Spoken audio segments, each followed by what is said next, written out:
So ఈరోజు విద్య దేనిని విద్య అంటారు, దాని మీద మనం ఈరోజు తెలుసుకోవడానికి ప్రయత్నం చేద్దాం. నిజమైన విద్య అంటే ఏమిటి, దేనిని విద్య అంటారు, శాస్త్ర ప్రమాణంగా మనం తెలుసుకుందాం. ఈరోజు విద్య దేనిని అంటారు, అసలు ఇదే ఈ క్లాస్ యూనివర్సిటీ కాలేజ్ స్కూల్లో చెప్పాలి. నిజమైన విద్య అంటే ఏంటనేది శాస్త్ర ప్రమాణంగా వ్యాసముని వచనం ఇది. చూడండి, ప్రతి పాయింట్ కూడా మీరు నోట్ చేసుకోండి, చాలా అద్భుతంగా ఉంటుంది. మీరు ఇప్పుడు వచ్చి విని ఉండరు ఇది బహుశా. వైరాగ్య సాంఖ్య యోగో తప భక్తి చ కేశవే. ఇక్కడ ఏం చెప్తున్నారు? వైరాగ్య సాంఖ్య యోగే చ తపో భక్తి చ కేశవే పంచరాత్వేతి వేదేయం యయా విద్యాన్ హరి వితే. 5 తత్వాలతో కూడినది అదే విద్య అంటారు. 5 తత్వాలు లేవా, దాన్ని విద్య అనరు, దాన్ని అవిద్య అంటారు. 5 తత్వాలు ఉండాలి. మీరు ఎవరైనా కానీ నేర్చుకుంటే విద్యలోని 5 తత్వాలు ఉండాలి. అది కూడా శాస్త్రంలో ఏం చెప్పడం జరిగిందో ఆ తత్వాలే ఉండాలి. ఏదో జోడించి 5 అయిపోయామని చెప్పడం కాదు, ప్రమాణం కాదు. 5 తత్వాలు కూడి ఉండాలి, దాన్నే నిజమైన విద్య అంటారు.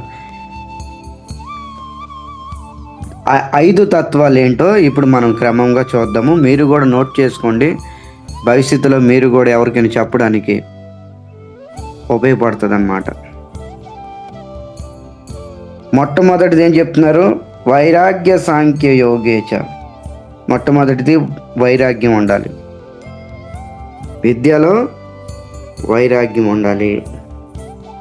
వైరాగ్యం అంటే ఏంటి, దాని యొక్క పరిభాష ఏంటి? వైరాగ్యం అంటే అన్ని విడిచిపెట్టి వెళ్ళిపోవడమా? సంసారాన్ని విడిచిపెట్టి, ఇల్లు వాకిలు విడిచిపెట్టి ఇది వైరాగ్యమా? కాదు. శాస్త్రం ఏం చెప్తుందో చక్కగా వినండి. వైరాగ్యం అంటే విషయ భోగాల నుంచి ముక్తి అవ్వాలి. విషయ భోగం నుంచి ముక్తి అవ్వాలి. వైరాగ్యం అంటే ఏంటి? భోగం నుంచి ముక్తి అవ్వాలి. అంటే భోగం తినకంట ఉండడమా? మనము తినాలి, భోగించి. మీరు భోజనం చేస్తున్నారా లేదా? భోజనం చేస్తున్నారా అందరూ? భోజనం చేస్తున్నాం. మరి భోజనం చేయకుండా బ్రతకడం అంటే ఎలాగా? విషయ వాంఛలు, విషయ భోగం నుంచి ముక్తి అవ్వాలి. అంటే ఈ సంసారంలో ఉండాలి.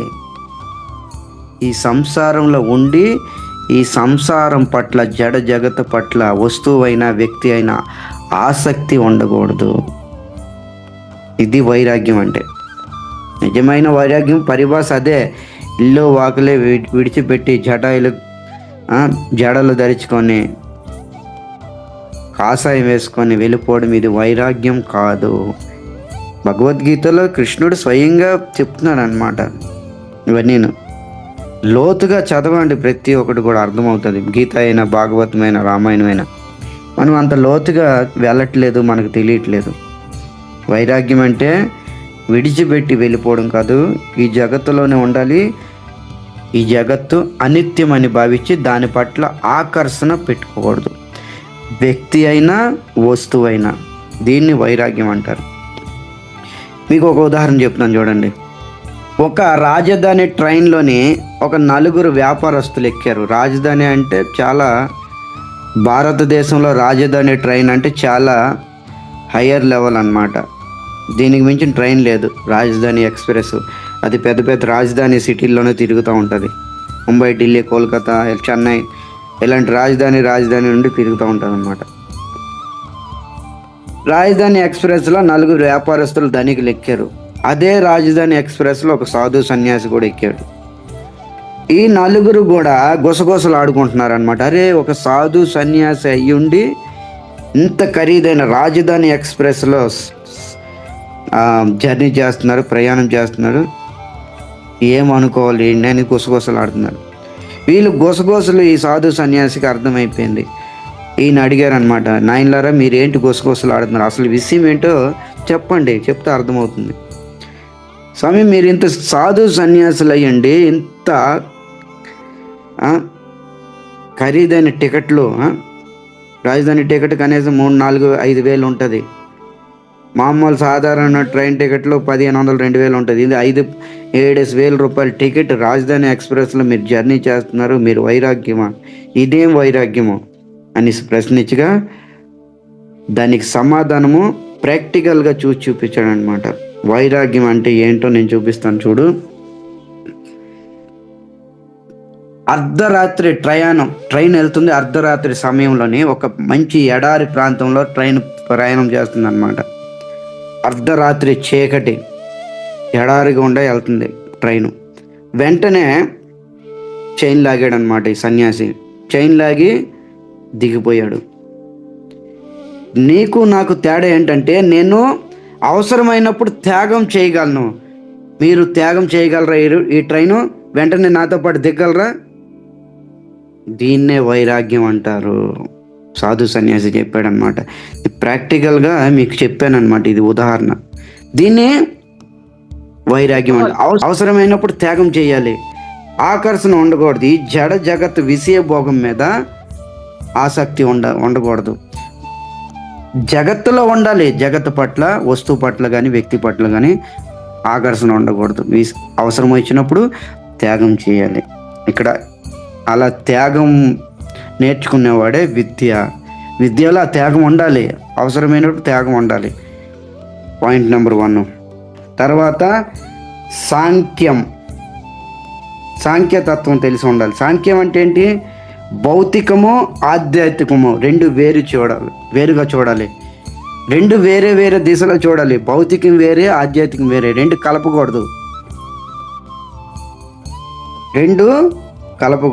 రెండు వేరు వేరుగా చూసి దాన్ని అర్థం చేసుకోవాలన్నమాట. ఇది ఆధ్యాత్మికము, ఇది భౌతికము, ఇది వేరే, అది వేరే. దీని తత్వం, ఆధ్యాత్మిక తత్వాన్ని అర్థం చేసుకోవాలి, భౌతిక తత్వాన్ని అర్థం చేసుకోవాలి. రెండు కిచిడి చేయకూడదు. దీన్నే సాంఖ్య అంటారనమాట.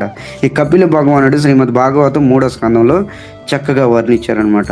ఈ దేహము వేరే, ఆత్మ వేరే, పరమాత్మ వేరే, ఈ ప్రకృతి ఏంటి? ఇది సాంఖ్యతత్వం అంటారు దీన్ని. యోగం తెలిసి ఉండాలి. యోగం అంటే ఏంటి? అష్టాంగ యోగం తెలిసి ఉండాలి. అష్టాంగ యోగం తెలుసు కదా. యం, నియం, ఆసన, ప్రాణావాయు, ప్రత్యాహార, ధారణ, ధ్యానం, సమాధి.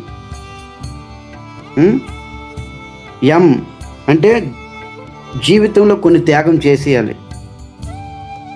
ఎలాంటి కొన్ని వస్తువులు ఉన్నాయి భగవంతుడు నిర్మాణం చేశాడు. ఆ వస్తువులు 12 వస్తువులు ఉంటాయి అన్నమాట. 12 వస్తువులు త్యాగం చేయాలి.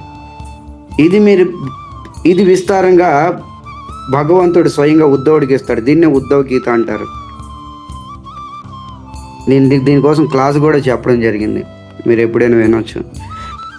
ఎం అంటే 12 నియమాలు, 12 త్యాగం చేయాలి. ఆ జీవితంలో దించుకోకూడదు. నియమం అంటే మనకు కావాల్సిన 12 స్వీకరించాలి. దీన్ని నియమం అంటారు. ఆసనం అంటే ఒకే స్థానం మీద కూర్చొని ఉండడం. మీరు ఒకే స్థానం మీద 3 గంటలు 4 గంటలు క్లాసు వినగలరా? చెప్పండి, వింటారా? ప్రభు మోహన్ రావు ప్రభు వినగలరా? మీరు ఎవరు వినలేరు. కానీ బోర్ కొట్టదు, కానీ అమృతాన్ని దొరుకుతుంది. కానీ మోకాలు సపోర్ట్ చేయవు మీకు. అందుకే చెప్తున్నారేంటి? ఆసనం ఒకే స్థానం మీద ఉండాలి. అలా నేర్చుకోవాలి. విద్య అంటే ఇదే. అదే 3, 4, 5 గంటల ప్రవచనమైనా ఉండాలి. దీన్ని నేర్చుకోవాలి. ఆసనం. తర్వాత ప్రాణం వాయువు ఉచ్ఛ్వాస నిశ్వాస. ఉచ్ఛ్వాస తీసుకోవడం ఎలా?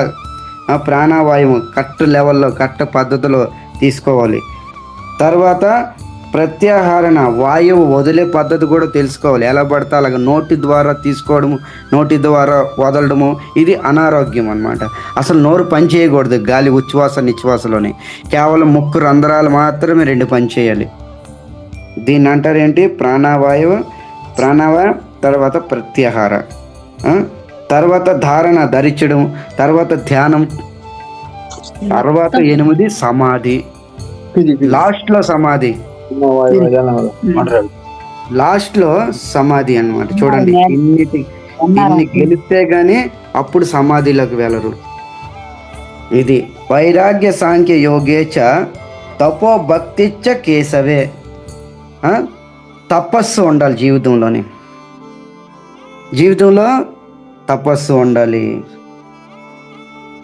తర్వాత భక్తి ఉండాలి. విద్యలో తపస్సు ఉండాలి. తపస్సు లేకపోతే అది భక్తే కాదు. విద్యలో తపస్సు ఉండాలి.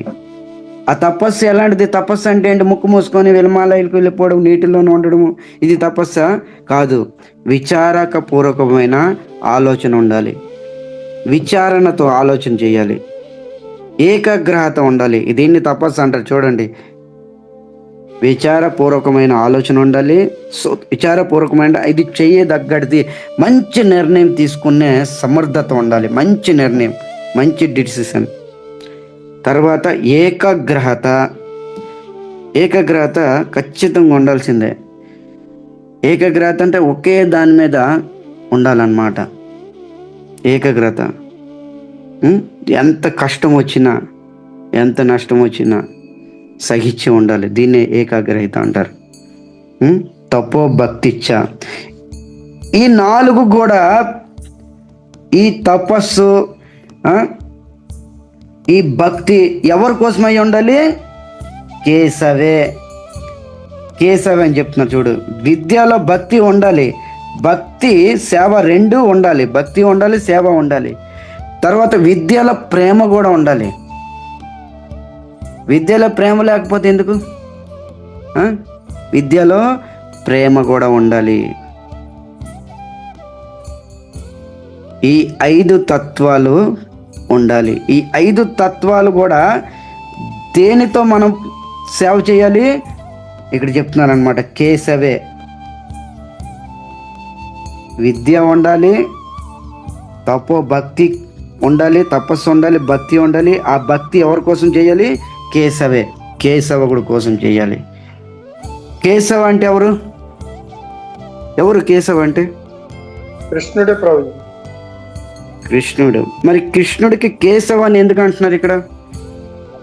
కేశవ అంటే కేశిని సంహరించినందుకు కేశవ అన్నాడు ప్రభు. కాదు ప్రభు. కేశవ అంటే కేశాలు ఉంటాయనేమో. కాదు, నేను చెప్తున్నా చూడండి, నోట్ చేసుకోండి. కేశవ అంటే కా అంటే బ్రహ్మ, ఈస్ అంటే శివుడు. వీళ్ళిద్దరిని కంట్రోల్ చేసాడు. వా అంటే వశం చేసేవాడు. అందుకనే కేశవ. కా అంటే బ్రహ్మ, ఈష్ అంటే శివుడు, వా అంటే వశం చేసేవాడు.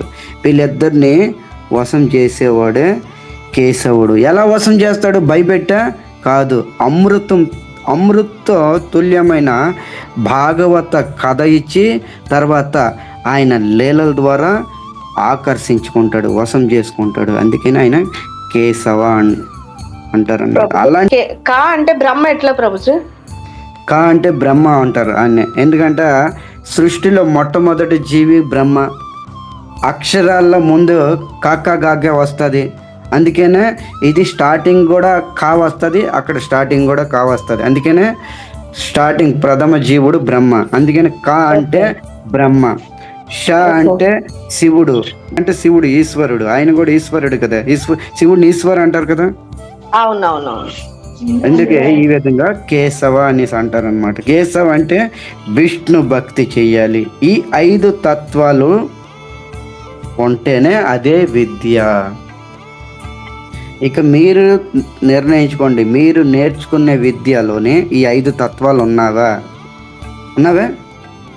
సార్ మీరే అని కాదు, ఈ ప్రపంచంలో college, university, high school, boarding school అదే ఏదో అంటున్నారు కదా, ఆ స్కూల్లో ఇవన్నీ చెబుతున్నారా? అందుకే నేను అంటున్నాను, ప్రతి స్కూలు కాలేజీలో కూడా ఇలాంటి శిక్షణ ఇవ్వాలి స్టార్టింగ్. ఈ స్కూలు, కాలేజు, యూనివర్సిటీలో కేవలము శరీరం సంబంధించిన మాత్రమే చెప్తారు. శరీరము ఎలా పోషించాలి, శరీరాన్ని ఎలా తినిపించాలి, ఈ శరీరానికి ఏ భోగ వస్తువు కావాలి, ఇవి నేర్పవసరంలే. జీవుడికి అనంత కాలం నుండి ఇదే చేస్తూనే ఉన్నాడు. రౌండప్గా తిరుగుతూ అనంతకాలం నుండి ఇదే భోగ వాసన. కొత్తవి ఏం నేర్పవసరంలే. పోర్క్ స్పూన్ పెట్టుకొని నూడిల్స్ ఎలా తినాలి, స్పూన్తోని భోజనం ఎలా చేయాలి, అది ఎలా చేయాలి, ఇది ఎలా బొగ్గిచేయాలి, ఇది నేర్పతగ్గట్టువే కానీ మీరు నేర్పకపోయినా వాళ్ళు నేర్చేసుకుంటారు. ఈ సంసార భోగము మనం నేర్పవసరంలే, ఆటోమేటిక్గా నేర్చుకుంటారు. ఎందుకు, ఎలా నేర్చుకున్నారు? ఇది అనంత జన్మల వాసన. ఇది మనమేం ప్రత్యేకంగా నేర్పవసరంలే. నేర్పదగ్గటికి దగ్గటిది ఒకే ఒక వస్తువు ఉంది, ఒకే ఒక తత్వము. ఇది ఈ 5 వస్తువులు, 5 తత్వాలతో కూడిన ఈ విద్య నేర్పండి. ఆ విద్య ఎక్కడ దొరుకుతుంది? ఆ విద్య బ్రహ్మ విద్య. ఆ విద్యని బ్రహ్మ విద్య అంటారనమాట. బ్రహ్మ విద్య అంటే ఏంటి? ఈ బ్రహ్మ విద్య దేన్ని అంటారంటే, ఇతి శ్రీమద్ భగవద్గీతే ఉపనిషత్తి బ్రహ్మ విద్య యోగ శాస్త్ర శ్రీకృష్ణుల సంవాదే. ఇది బ్రహ్మ విద్య అంటారు. భగవద్గీత చదువుతున్నారు లేదా మీరు? చదువుతున్నాం ప్రభుజీ. భగవద్గీత ఒక అధ్యాయం అంతంలో ఇదే ఉంది కదా. ఇతి ఈ విధంగా, ఇతి అంటే ఈ విధంగా శ్రీమద్ భగవద్గీతే ఉపనిషత్తు బ్రహ్మ విద్య యోగ శాస్త్రే శ్రీకృష్ణ అర్జున సంవాద ఉందా? ప్రతి ఒక్క అధ్యాయం అంతిమంలో ఇదే ఉంటది. దీన్ని బ్రహ్మ విద్య అంటారు. దీన్ని తర్వాత యోగ శాస్త్రం అంటారు. దీన్ని శాస్త్రాల్లో యోగ శాస్త్రము, విద్యలో బ్రహ్మ విద్య అంటారు. దీన్ని గీతా జయంతి మన బుక్స్ డిస్ట్రిబ్యూషన్ చేస్తున్నాము. భగవద్గీత మరి ఇలాంటివన్నీ చిన్న మనకు తెలియకపోతే మన భగవద్గీత ఎలాగ వాళ్ళకి మోటివేషన్ చేస్తామో, ఎలా చెప్తాం మనం? చెప్పండి. నేనైతే నా లైఫ్లో ఒక్క భగవద్గీత కూడా సేల్ చేయలే. కానీ ఇవన్నీ తెలియాలి. మనకి తెలిస్తే కదా మనం 10 మందికి చెప్పగలము. మనకే గీత కోసం మనకు తెలీదు. 100 కొలది బుక్స్ తీసుకొని మందిరం వాళ్ళు ఇచ్చారు, నేను ఏదో పని చేస్తానంటే అది ఎలా అవుతుంది? చెప్పండి. కొద్దిగా విచారణ యోచన చేయండి. కొద్దిగా ముందు మనం దానికోసం మనం అవగాహన ఉండాలి. ముందు దాన్ని మనం స్టడీ చేయాలి. అప్పుడు 10 మంది కాదు 100 మందికైనా మనము చెప్పే సమర్థత వచ్చేస్తుంది అన్నమాట. దీన్ని ఏమన్నారు? బ్రహ్మ విద్య అన్నారు. దీనికి ఇంకొక పేరు కూడా ఉంది, భీష్మాచార్యులు పెట్టారు. ఈ భగవద్గీత బ్రహ్మ విద్య అనేసి ఎవరు చెప్పారు? ఇది వ్యాసముని చెప్పారు బ్రహ్మ విద్య అని. మరి భీష్మాచార్యులు దీన్ని ఏ విద్య అన్నారు తెలుసా? ఎవరికైనా చెప్పనా? అది కూడా రేణుగా మాతాజీ భీష్మ స్తుతి విన్నారా ఎప్పుడైనా? విన్న ప్రభుజీ. మరి దీన్ని భీష్మాచార్యులు ఏం విద్య అన్నారు? శ్రీమద్ భాగవతము ప్రథమ స్కందము 9వ అధ్యాయము 36వ శ్లోకం మీరు ఓపెన్ చేయండి, మీకు ప్రమాణం ఇస్తాను. శ్రీవాస్ ప్రభు ఏదో చెప్పేస్తున్నాను కాదు, మీరు టక్కుమని ఓపెన్ చేయండి, మీకు ప్రమాణము. భీష్మాచార్యులు చెప్తారు ఇక్కడ. భీష్మాచార్యులు భీష్మ స్తుతి ఇది. వ్యవహిత పృతనాముకం నిరీక్ష వజనవదీద్వముఖాస్యదో సబూద్యా కుమతి హరదాత్మ విద్యయాయ శరణరతి పరమాత్మ.